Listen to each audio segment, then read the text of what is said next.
Meus amados irmãos e irmãs, a graça e a paz do Senhor Jesus. Uma alegria muito grande voltar aqui à região.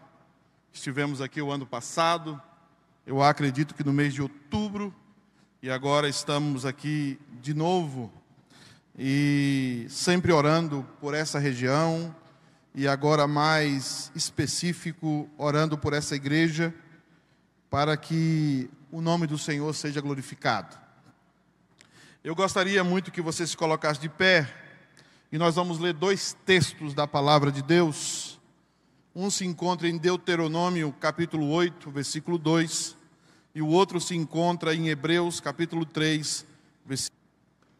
Deuteronômio, capítulo 8, versículo 2, e o outro Hebreus 3, de 7 a 11.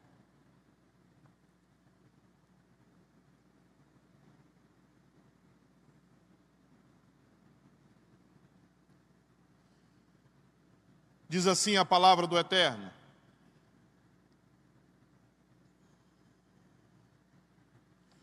E te lembrarás de todo o caminho pelo qual o Senhor teu Deus te guiou no deserto, estes 40 anos, para te humilhar. Eu não sei se na sua tradução está para te tentar, mas eu quero convidar você a mudar um pouco essa palavra aí para provar, que é o sentido original dela. Então, para te humilhar, para te provar, para saber o que estava no teu coração, se guardarias os seus mandamentos ou não. O texto que faz espelho a esse texto do Novo Testamento é Hebreus capítulo 7, versículos de 7 a 11, que diz assim: Assim, pois, como diz o Espírito Santo, hoje, se ouvirdes a sua voz, não endureçais o vosso coração, como foi na provocação, no dia da tentação no deserto, onde os vossos pais me tentaram, pondo-me à prova, e viram as minhas obras por 40 anos.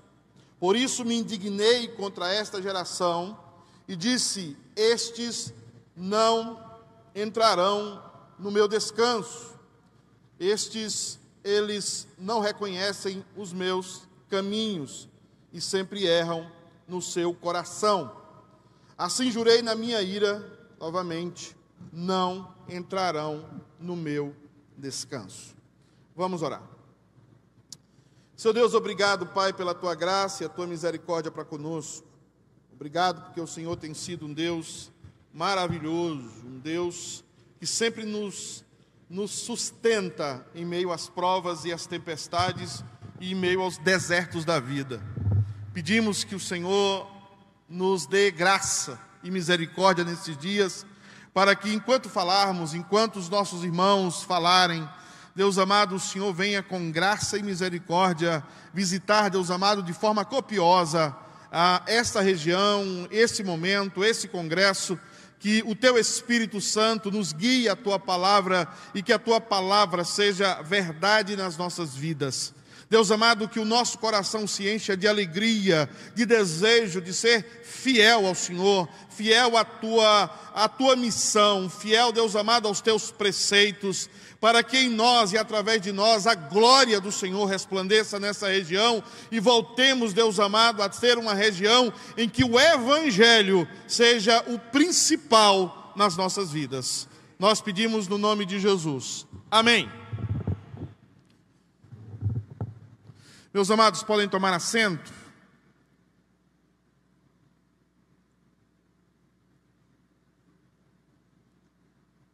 É um desafio muito grande para nós falar de reavivamento, até porque eu acredito que dentro dos 20 anos da nação brasileira, ou nos últimos 20 anos da nação brasileira, ou até mais, nenhuma região sofreu, no lado positivo, um avivamento, um reavivamento como a região de Irecê.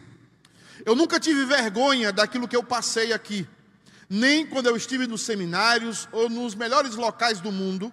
Eu sempre lembrei do que nós passamos aqui como um grande reavivamento que Deus trabalhou no nosso meio. Obviamente que houve exageros, como houveram em todos os outros reavivamentos. Obviamente houve coisas que nós poderíamos ter melhorado, Mas, em suma, no cerne, no sumo, o que aconteceu na região de Irecê há alguns anos atrás foi um grande reavivamento da parte do Senhor. Uma visão disso, e o resultado disso, é a visão de pastores que saíram daqui.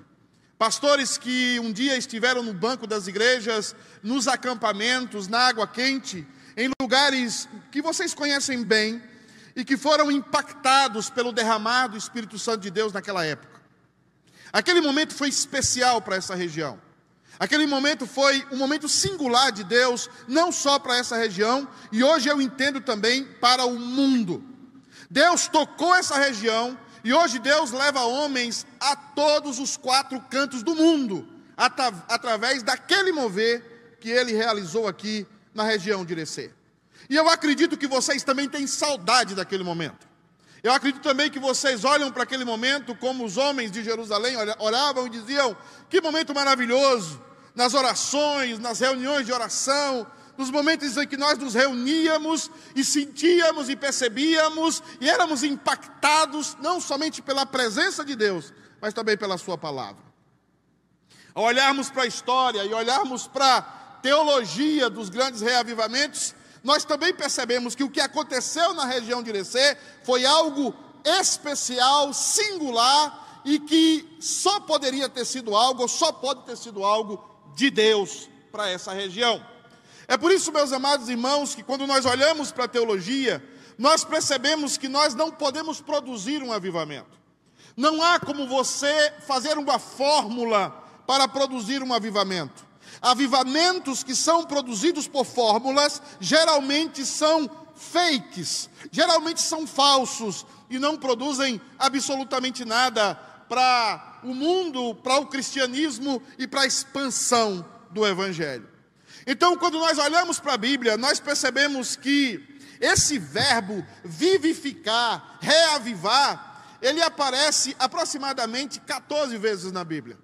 E todas as vezes que ele aparece, está falando da ideia de que a igreja é passiva, que o povo de Israel é passivo e que Deus é o agente ativo do avivamento. Em nenhum momento nós podemos fabricá-lo. Em nenhum momento nós podemos fazer uma fórmula ou de oração, ou de louvor, ou da maneira como levantamos as mãos. Não. É algo de Deus, que parte de Deus, no momento de Deus, na hora que Ele quer. Por isso, os melhores teólogos da história vão tratar os reavivamentos como soberano, aplicação soberana de Deus da história, de forma espetacular, intervencionista, aonde Ele levanta quem quer, aonde Ele chama pessoas improváveis para estarem à frente de um movimento que muitas vezes ninguém esperava que poderia acontecer. Observe bem também que no Novo Testamento, a palavra avivamento está relacionada muito à descida do Espírito Santo e à permanência do Espírito Santo e depois ao enchimento do Espírito Santo. E lá em Lucas capítulo 24, o texto bíblico vai dizer o seguinte, Jesus dando ordem aos seus discípulos acerca da promessa de Joel, ele diz: ficar em Jerusalém. E a palavra ficar ali é também esperar. É também esperar. Então, meus amados irmãos, o que é que nós percebemos aqui? Nós percebemos que nós não podemos fabricar um avivamento, mas nós precisamos olhar e perceber que nós podemos esperar um avivamento. O grande problema da igreja não é fabricar avivamentos ou reavivamentos, mas o que Deus está chamando a igreja é como ela deve esperar um reavivamento. Como a igreja deve se comportar nos interregnos dos avivamentos que Deus tão soberanamente traz para a história. Qual é a maneira certa de esperar um reavivamento? Nada humano pode mudar a história da igreja. Nada humano pode influenciar a igreja. Os homens fabricam reavivamentos. Os homens muitas vezes fabricam emoções, manipulam coisas dentro da igreja. E isso não é aceitável diante do Senhor. Mas o que vem de Deus é dele mesmo. E a igreja deve estar esperando esse momento. E é por isso, meus amados irmãos, que eu separei esses dois textos, que talvez você pense, o que é que esses dois textos têm a ver, pastor, com reavivamento?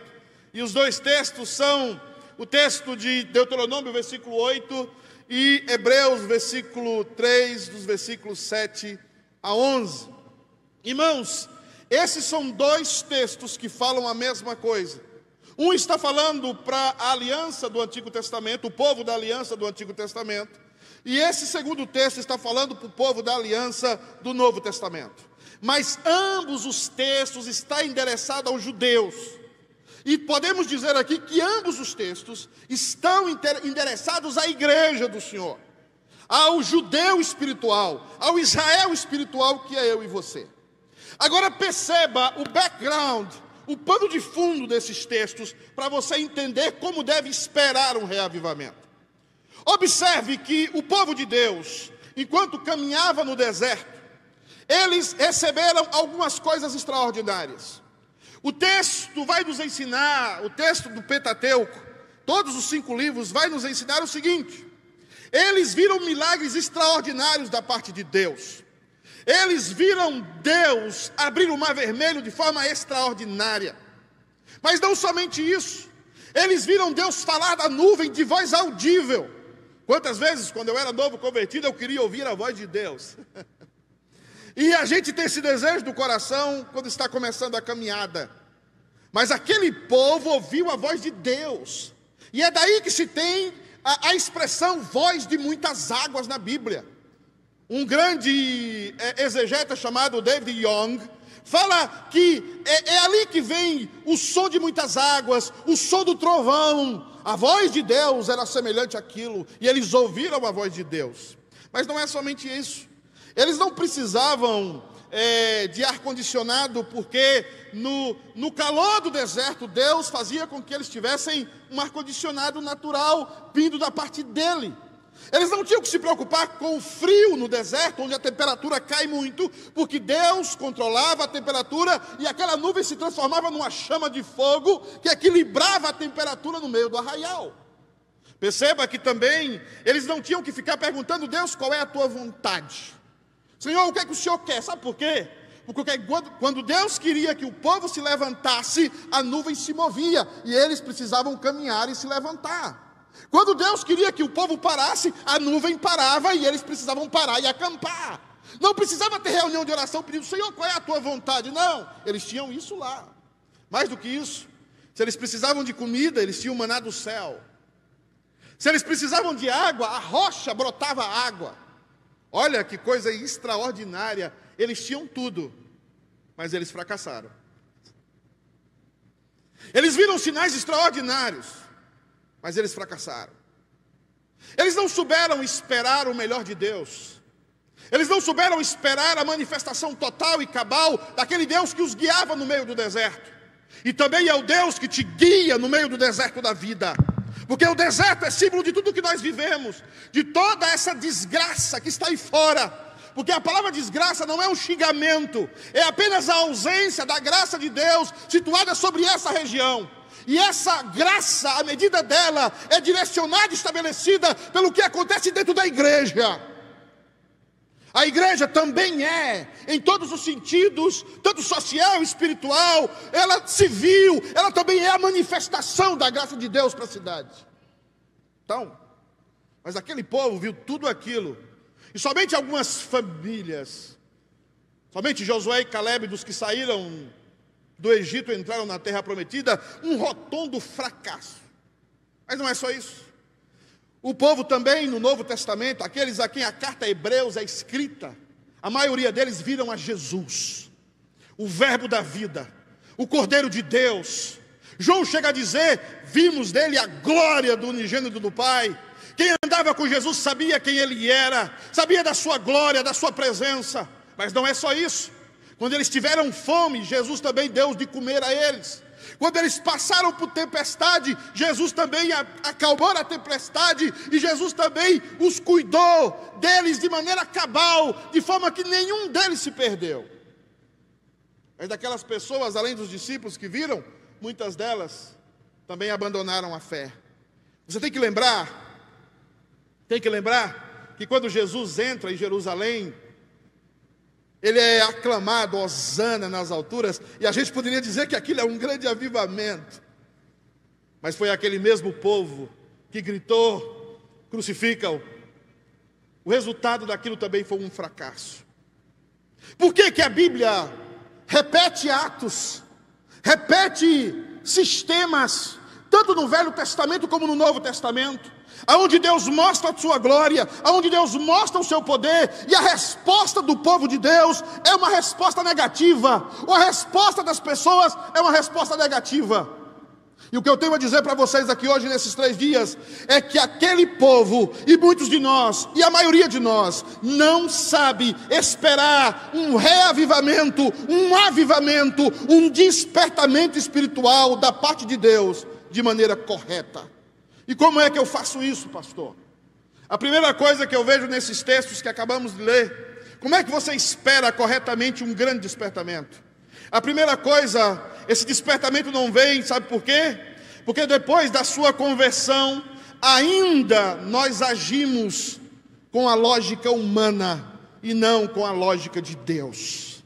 Nós agimos com a lógica humana e não com a lógica de Deus. Se você abrir aí a sua Bíblia em Hebreus 3:7, você vai perceber: assim, pois, como diz o Espírito Santo, hoje, se ouvirdes a sua voz, não endureçais o vosso coração, como foi na provocação, no dia na tentação no deserto.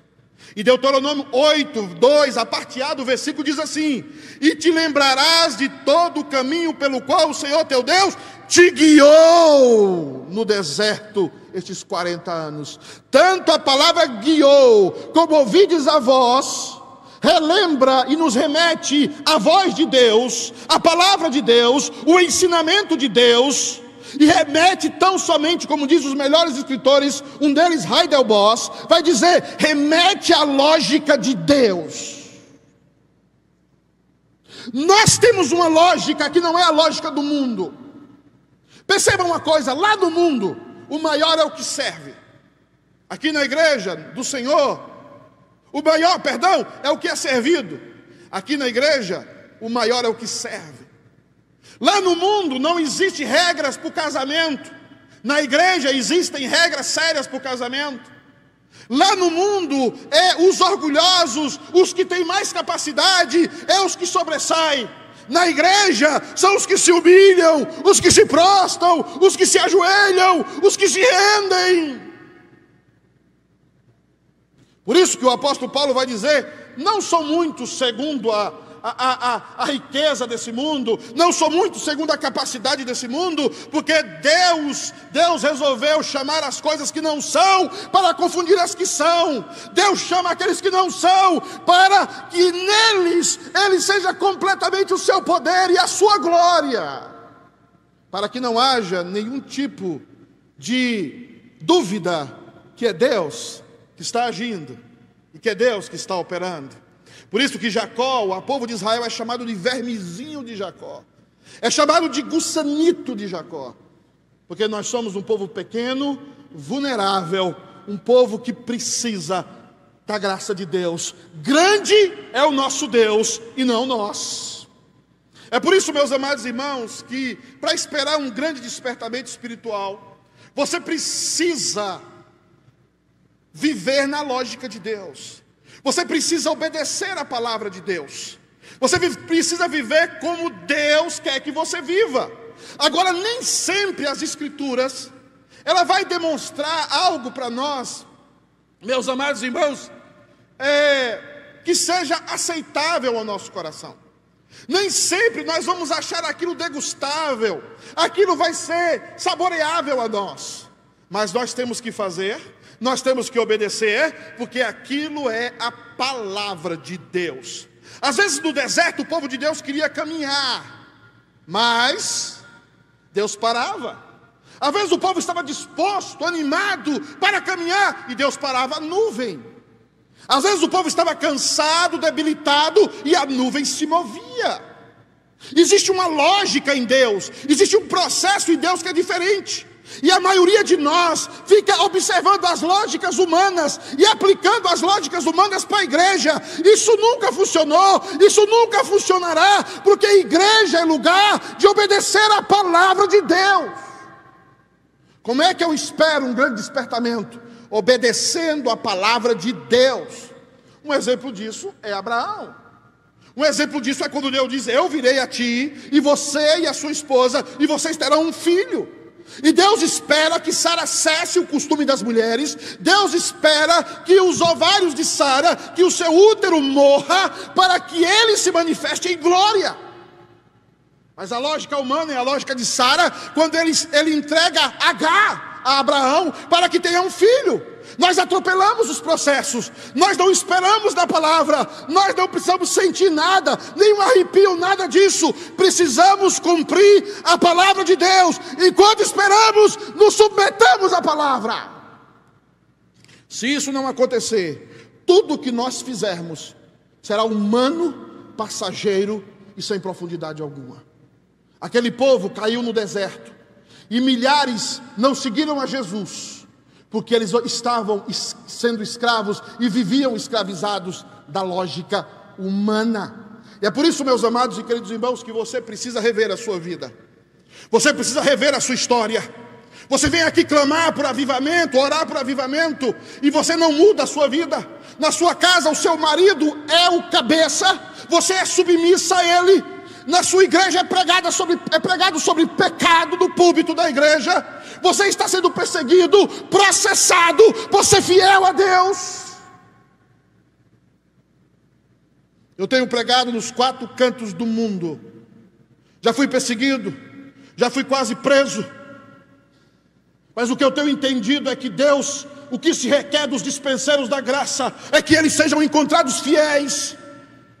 Talvez um grande avivamento é quando pastores forem presos por pregarem contra o homossexualismo, por pregarem contra essa depravação que está aí. Mas muitos de nós nos acovardamos, baixamos a cabeça, baixamos a voz para o mundo. Por isso, senhores, que a lógica de Deus não é a lógica do homem. Talvez quando Deus jogar alguns pastores da prisão, o avivamento venha. Talvez quando Deus jogar alguns homens de Deus presos e serem mártires nas cidades do Brasil, chegue um grande avivamento.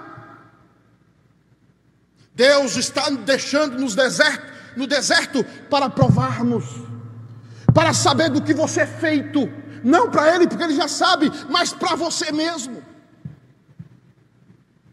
Aquele povo descobriu quem ele era. Aquele povo descobriu quem ele era no deserto. Porque é no deserto que você descobre quem você é. É quando falta comida, é quando falta alimento, é quando os seus olhos não veem nada que se apegar. É lá que a palavra de Deus precisa valer. Por isso, senhores e senhoras, poucos ouvintes aqui essa manhã que estão me ouvindo, vocês precisam saber esperar e não provocar um reavivamento. É na espera que você vai ganhar essa batalha. É na espera que você vai continuar sendo fiel à palavra de Deus, mesmo sem sentir um arrepio, sem ter vontade de ir na igreja, mas somente confiando que a palavra de Deus é a verdade.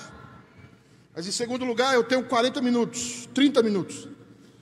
Mas em segundo lugar, meus amados irmãos, como devemos, porque não sabemos esperar um grande despertamento. Em segundo lugar, porque nossas reuniões de oração ainda não demonstram uma relação utilitária com Deus.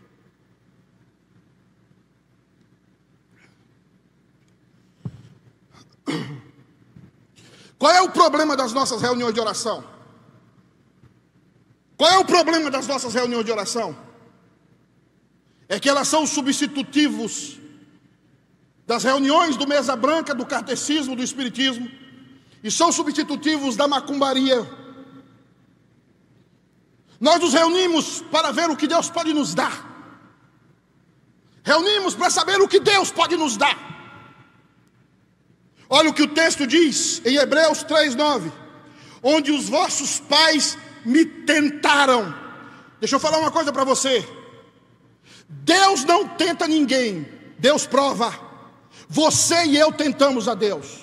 O ser humano tenta tentar a Deus, mas Deus não tenta ninguém, Ele prova os seus. A fé que Ele te deu, A fé que Ele te deu é ouro puro. A fé que Ele colocou em você, eleito de Deus, não pode se misturar com nada. Eu já vi o ouro ser depurado. Fabiana está falando que está muito alto. Baixa. Baixa aí, gente. Fabiana é muito presbiteriana, graças a Deus. A fé que Ele deu a você é ouro puro. E o ouro só pode ser depurado com fogo. Deus prova você. Cada palavra que sai da sua boca no culto, cada louvor que você canta, Deus vai provar você. Deus vai saber se você é fiel. Deus vai provar você e vai mostrar para você quem você é.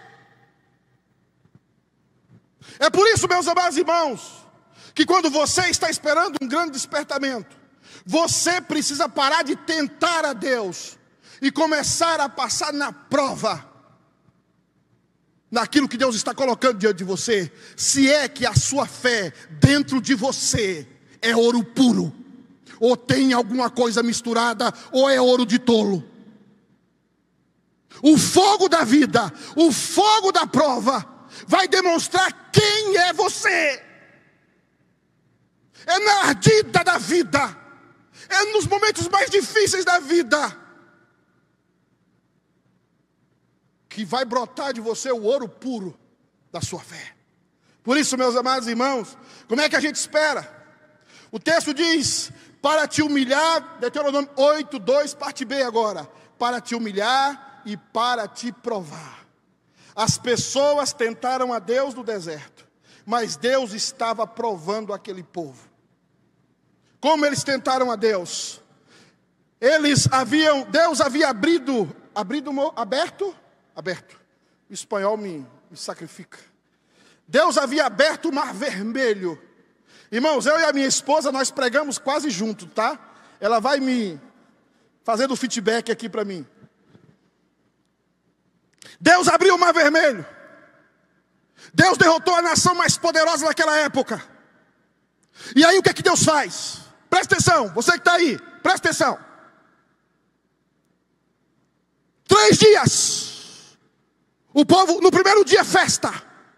Miriam pega o tamborim, Deus destruiu o cavalo e o cavaleiro, e a festa, e a alegria, e a glórias do arraial. Segundo dia, o povo começa a caminhar. Terceiro dia, o povo começa a perguntar: onde tem água? Onde tem água? Deus não poderia ter dado água àquele povo? Deus não poderia ter colocado água com aquele povo? Mas o que Deus faz comigo e com você? Ele tira a água. Ele tira a água para saber se você tem uma relação utilitária com Ele, ou se você tem uma relação diferente, uma relação de amor, uma relação de completo envolvimento, agradecimento e paternal com Ele. Mas depois daqueles 3 dias, o que é que o povo fez? O povo começou a murmurar, porque eles encontraram um poço de água. Olha Deus de novo. Olha Deus de novo. E a água, e eles correram para beber água, mas a água era o quê? A água era amarga. Esse é o modo de Deus agir na sua vida. Mas as nossas reuniões de oração, os nossos ajuntamentos, muitas vezes são para orar por egoísmo, por curas, por milagres. E se não vem, nós saímos da igreja. E se não vem, nós abandonamos a igreja. É a relação utilitária. É a relação de um membro do candomblé com o seu orixá de cabeça. É a mesma relação. É a relação da igreja católica com os seus santos. Eu dou a oferenda, me dá o que eu quero. É um para o casamento, é um para o ouvido, é um para o olho, é um para a perna. Esse não é o nosso Deus. O nosso Deus é o Senhor dos senhores, o Rei dos reis. E Ele quer um coração contrito e arrependido na sua presença. Deixe Deixe de ser utilitarista com Deus. Deixe de ser utilitarista. Eu conheci uma mulher no Nepal, que ela carrega, presta atenção nisso. Eu conheci uma mulher no Nepal, que ela carrega o seu filho deficiente, por 2 dias nas montanhas, para chegar no culto. E o culto no Nepal dura 6 horas. 2 horas de louvor e 4 horas de pregação. Imagina como é que eu estou me sentindo aqui, hein, reverendo? Estou correndo aqui, estou até ofegante. Eu conversei com essa mulher, eu sentei e chorei. Ela não pede cura. Ela não pede um milagre. Ela não pede um carro, um avião. Ela disse para mim: pastor, eu só quero ter forças para carregar o meu filho. Eu tenho 60 anos. Eu só quero ter força para carregar o meu filho e trazê-lo à igreja. Eu não estou dizendo que Deus não é poderoso para fazer o que Ele quiser. Eu estou dizendo que para você esperar o grande despertamento, você precisa mudar a chave. Você precisa mudar a chave. Não é uma relação utilitária com Deus. Não é o que Ele tem para me dar. Eu vou fazer isso, não. É para que o seu coração demonstre que o único Deus da sua vida, que aquele que você confia e que você está disposto a cumprir a sua missão. E é isso a importância da missão. Por isso eu quero falar disso. Depois falei para o pastor Clóvis, há um tema que eu mudei, falei com ele, porque nós não estamos aqui para ser curados, nós não estamos aqui para receber reavivamentos em primeira mão, nós estamos aqui para cumprir a nossa missão. É para isso que nós estamos aqui. Com uma perna só, com câncer, cego, sem os filhos, sem nada, sem dinheiro, mas cumprir a nossa missão. Terminar o final da vida e dizer: combati o bom combate, completei a carreira e guardei a fé. Já a coroa da justiça me está preparada, e não somente a mim, mas a todos aqueles que amam o Senhor. Ele estava prestes a cair sobre a espada de Nero. Uma das últimas palavras do apóstolo Paulo. Mas será se a sua relação não é utilitária? Será se você não anda tentando a Deus e não sendo aprovado por Ele? Para esperar esse grande despertamento, você precisa mudar a lógica da sua religião. Você precisa deixar de ter uma relação utilitária com Deus. Mas em último lugar, irmãos, meu tempo é curto. Em último lugar, como é que você espera esse grande despertamento? Você espera esse grande despertamento quando o seu coração se dobra, se rende completamente ao Senhor Deus. Olha bem, por que não sabemos esperar um grande despertamento? Porque nosso coração ainda está distante de Deus. Olha o que diz o texto, Hebreus 3:10. Por isso me indignei contra essa geração e disse: estes sempre erram aonde? No coração. Eles também não conheceram os meus caminhos. Assim jurei na minha ira: não entrarão no meu descanso. E o texto de Deuteronômio 8, parte C, diz assim: para saber o que estava no teu coração, se guardarias os seus mandamentos ou não. Só há uma maneira do seu coração ser mudado. Só há uma maneira de você se render a Deus. É quando Jesus Cristo passa a dominar completamente a sua vida. Jesus não pode ser apenas um conhecido. Jesus não pode ser apenas um amigo. Ele precisa ser o dono do seu coração. Ele precisa mudar completamente como o seu coração sente e como ele percebe a vida.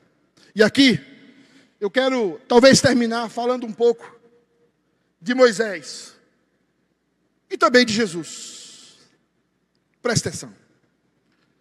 Moisés foi criado para ser faraó. A maioria de nós, e tem até cantor gospel, que deixa de ser cantor gospel para ser travesti. basta ter likes, basta ter seguidores no Instagram. Presta atenção com Moisés. Moisés era candidato a ser semideus. Hoje nós temos 3 pirâmides grandes, Quéops, Quefs e Miquerinos. Talvez, se Moisés não tivesse desistido daquele processo, seria Quéops, Miquerinos e Moisés. O túmulo. Mas perceba uma coisa em Moisés. Moisés, na escola dominical, foi ensinado por sua mãe Joquebede. E Moisés se apaixonou pelo Deus que a sua mãe lhe apresentou. Através da tradição oral. O Deus de Abraão, o Deus de Isaac e o Deus de Jacó. A revolta dele foi tão grande, aquilo mexeu tanto com o seu coração, que ele queria fazer com as próprias mãos. E ele chega a matar um egípcio.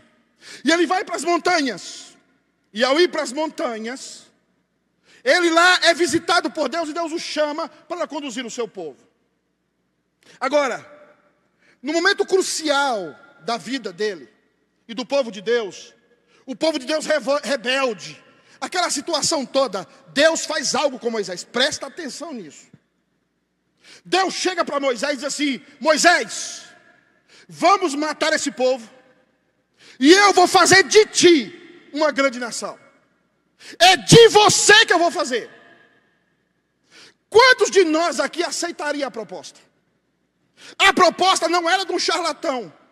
A proposta não era de um pastor pentecostal louco. Não! Obrigado, amor.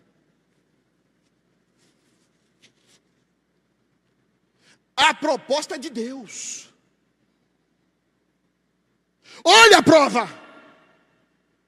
Para mim e para você. Para você olhar para o seu coração. Porque a minha função aqui é fazer você duvidar da sua fé. Essa é a minha função. Porque se é ouro puro dentro de você, o ouro vai resistir o fogo. Dr. Martin Lloyd-Jones diz: se a sua fé tem que ser provada e reprovada, que seja o mais rápido possível. Moisés está sendo provado por Deus com uma proposta tentadora. Já imaginou, pastores? Eu lá nos Estados Unidos sofri os 3 primeiros anos. Queria ir embora todos os dias. Se Deus me faz uma proposta dessa, meu irmão, o que é que Moisés responde? Moisés responde: que diriam as nações acerca de ti? Moisés não estava preocupado com ele. Moisés não estava preocupado com o seu prestígio.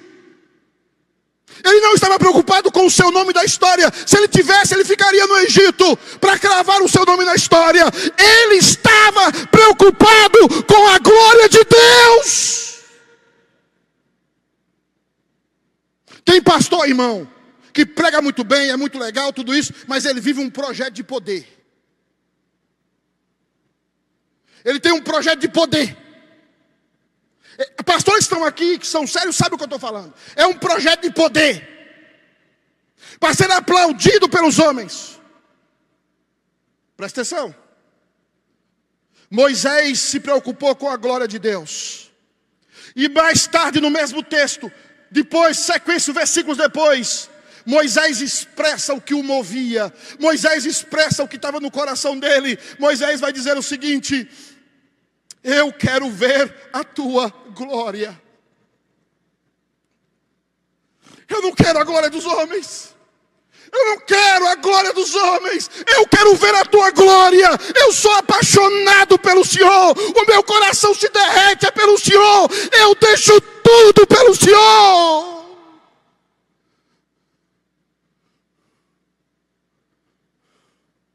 E aí nós temos Jesus na oração sacerdotal.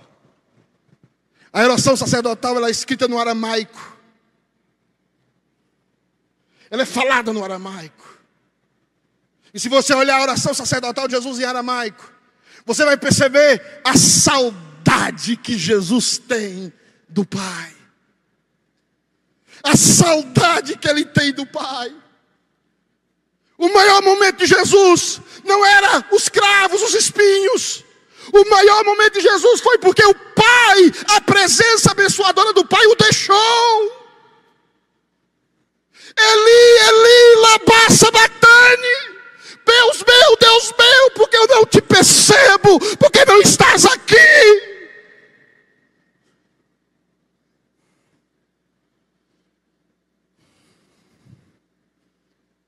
E ele vai dizer na oração sacerdotal, João 17: devolve-me a glória que eu tinha contigo. É a tua presença, é a tua glória. Não é a glória dos homens, porque Satanás colocou Jesus no pináculo do templo e disse: tudo isso te darei, se prostrado me adorares. Mas o coração de Jesus está firmado em Deus. O coração de Moisés estava firmado no Pai. Você, meu amado irmão, aonde está o seu coração?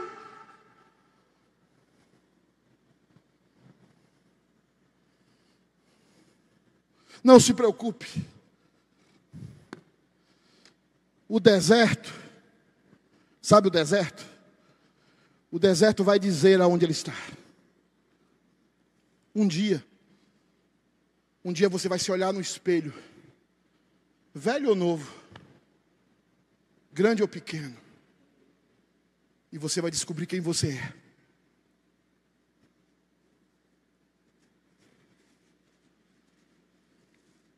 E eu espero que ao descobrir quem você é, você corra para Jesus. Que ao descobrir quem você é, você corra para Jesus. Porque a promessa que está sobre o ministério de Jesus é: eu tirarei o coração de pedra e dar-vos-ei um coração de carne, para que percebam a minha voz, para que sejam sensíveis ao meu espírito, para que sejam cheios da minha glória.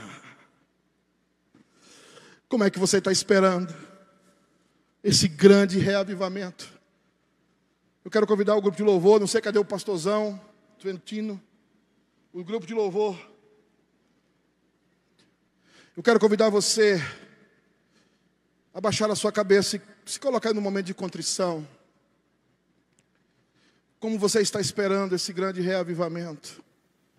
A lógica da sua vida é a lógica de Deus. Você tem uma relação utilitária com Deus. Se Deus tirar algumas coisas de você que você considera muito importante, você continuaria aqui? Há uma expressão nos Salmos, principalmente no Salmo 42: espera em Deus, pois ainda o louvarei. Nossa função é esperar corretamente.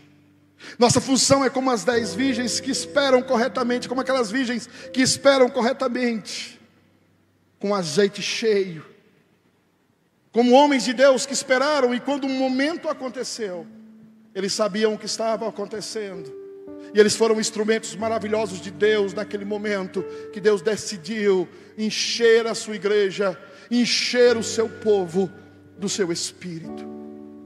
Quantos de vocês aqui esta manhã querem esperar corretamente? Quantos de vocês que aqui não querem manipular, nem gerar um avivamento manipulado por vocês, ou por qualquer coisa que seja? Quantos de vocês desejam ser provados e aprovados? Quantos de vocês querem parar de tentar a Deus? Quantos de vocês querem parar de tentar a Deus e focar na missão que Deus colocou? Quantos de vocês querem que o seu coração ame, se deleite, desfrute? O reverendo Roster parece... Quantos de vocês, Roster vai lembrar dessa expressão, querem se empapar? Lembra, Roster? Se empapar da glória de Deus. Ficarem empapados.